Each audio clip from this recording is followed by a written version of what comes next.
So the protests and the riots that have been going on over the deaths of over Americans, especially Black Americans, by the hands of the police. The other day, I was just on a panel about police violence and their use of force and everything. It's been an ongoing topic for a hot minute now, and a couple of people decided to take it among themselves to expand the to expand the conversation to something more material. And their goal here, what they found that they wanted to do was make jewelry. And it's wear their names.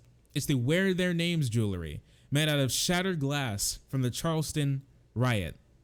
So what they did is they decided to, what would be a great idea would be to go out with like with like a dustpan and broom and sweep up the glass, the still like smoking hot glass from like shattered windshields and windows from the Charleston riot, and put in like a big bag, big knapsack, and take it home and carve it up and make it into jewelry. And here are the two brilliant millennial minds of our day who decided to come up with this amazing idea. My camera is my greatest weapon of making a difference in the world, and admit it was killing me. I couldn't be there to document that moment. There's weird stuff. No, it gets even weirder because I have the web page that it's from. Let me pull it up for you all. Some of these great things that they've been able to, some of the great jewelry that they've been able to put together right now. So here we have the Brianna, $240. The Eli, $480, please. The bolo tie called the Eric for Eric Gardner, $290. Tamir Rice earrings for the low price of $44. Gabriella, $110. The Ezekiel for $340. Wow, now that's just beautiful. Look at that beautiful pink hue. The Tanisha for $155, and this one's on sale, ladies and gentlemen. We're at a great price. The Tanisha's on sale. You can pick it up now. And the Trayvon for $95, only the measly price of $95. Now, this is weird. It's so expensive. It's incredibly expensive. And one of the worst parts about it is the money that they get isn't going to the families of these people who were murdered in the street. Is going to a nonprofit organization whose stated goal is to and quote, desegregate the conversation on race online. What does that even mean? I have no clue what that even means, right? It's a soul stone, okay? You can have a little piece of them. I promise you, this is like getting so weird that like people are gonna, a police officer like bash some dude's head against the floor, and people will start like dashing in with like syringes to get some of the blood, and they're gonna put it into like blood vials to make a new necklace and then sell it online for $3,000. I promise you, and people would buy it too. Can you imagine the type of person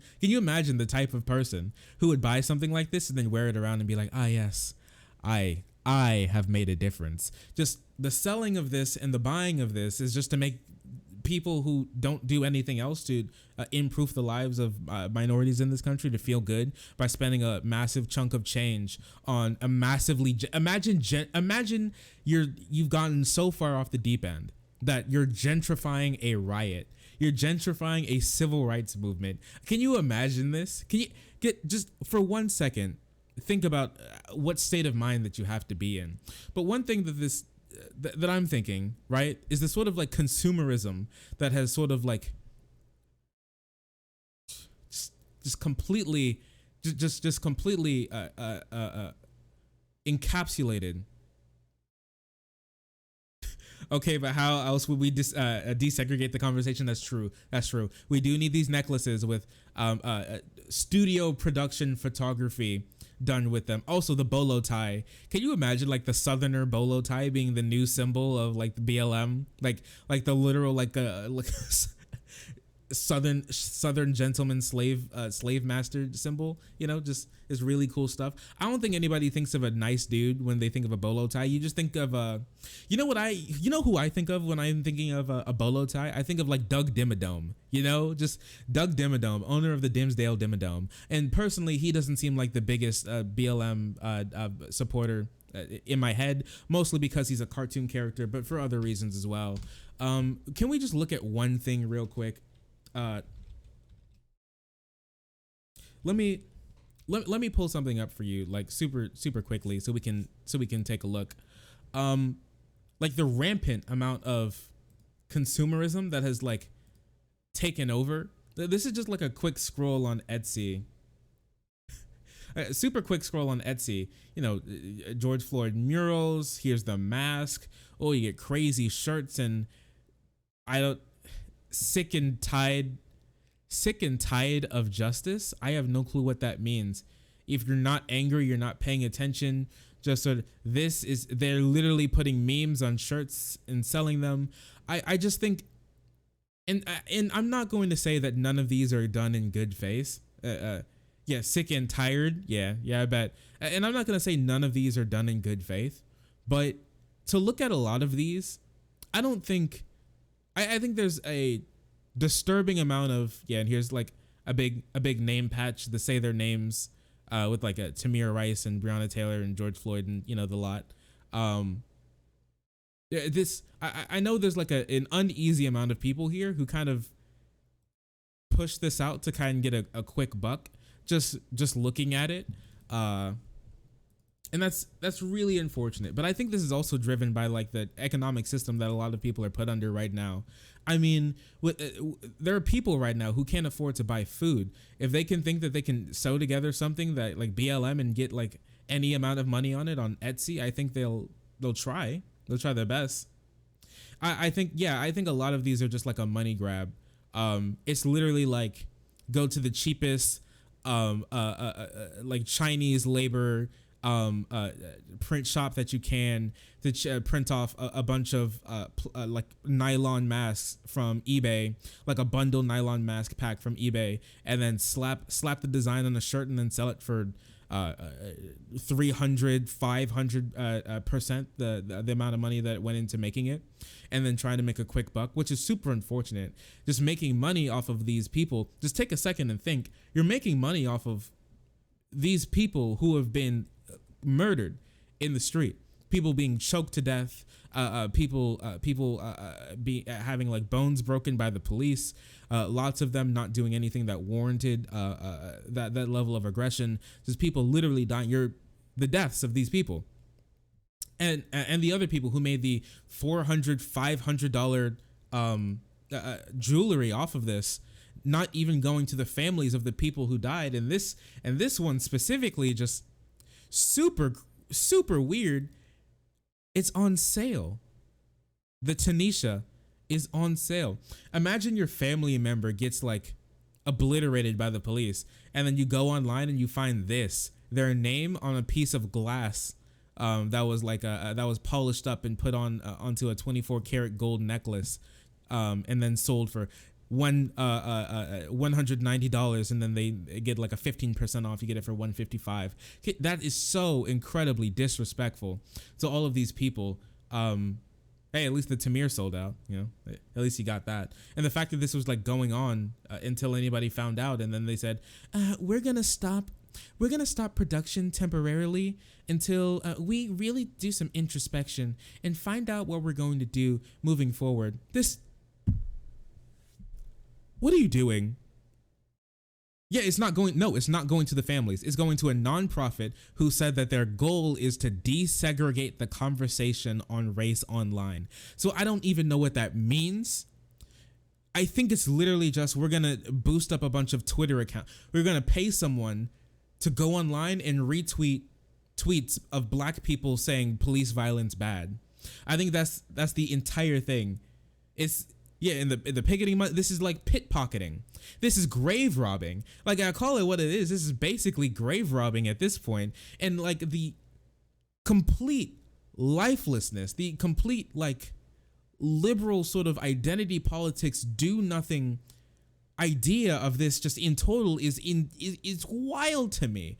How you think this was going to go well, and even more how you think that this wasn't going to get any backlash, and how you think this did something, because they're donating all the money, at least a good portion of the money. I think they thought it was going to do something, but being this disconnected and being this insensitive to these people and the families' lives and the movement in general is just it's just levels of non-self-awareness that I cannot, that I can, the self-aggrandizement is deep as the Marianas Trench to think that this is gonna go over okay, and that's really unfortunate.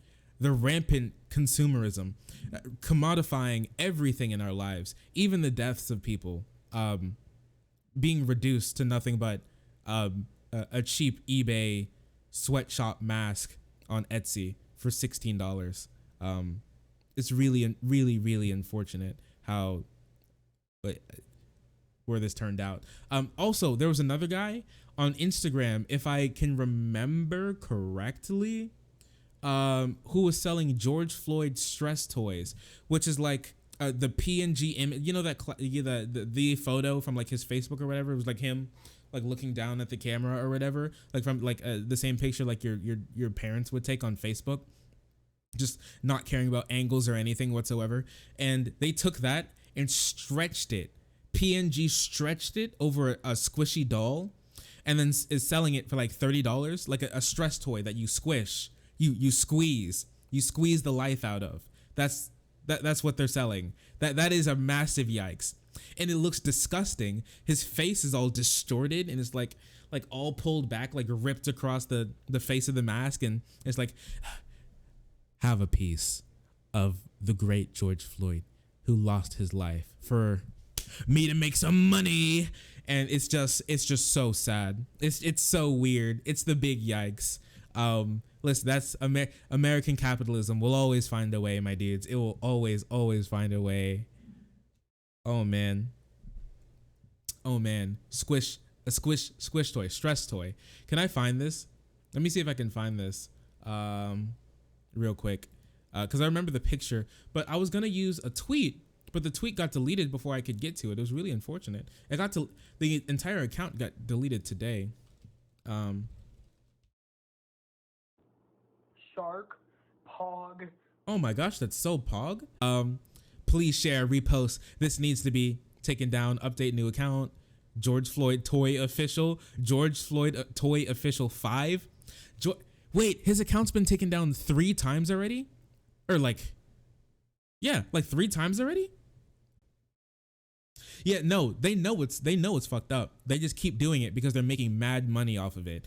I know for a fact that there's one of these dolls hanging from someone's ceiling with a noose, with like yarn, or like from someone's like a pickup truck's rear view mirror. You know what I'm talking about?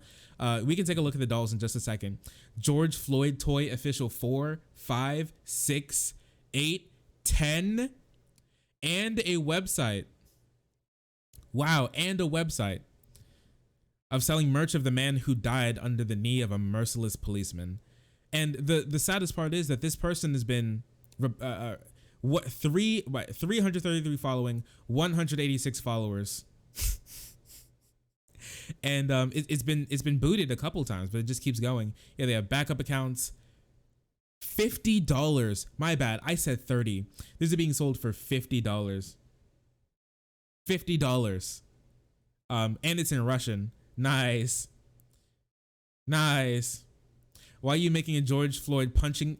When are you making a George Floyd punching bag? I need one.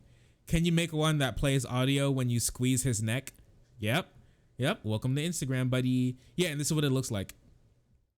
It looks absolutely disgusting and is the most like, wow, just yikes to me. It is the most, I don't even understand what I'm looking at, dude. They're so ugly. They're so ugly. Holy crap. Can you imagine if this happened to your family member? Just for 1 second. Also, what's up, Splat? Oh yeah, here's a better picture of him. Look at them. Look. He has pillows. Imagine profiting this hard. P. Wait, can I join? Can I join? P.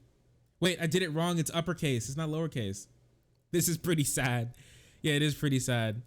Oh, they're going to Israel, the US, Canada, Germany. He's like, look at all my orders. Look how many orders we have. They look disgusting, dude. This is so sad.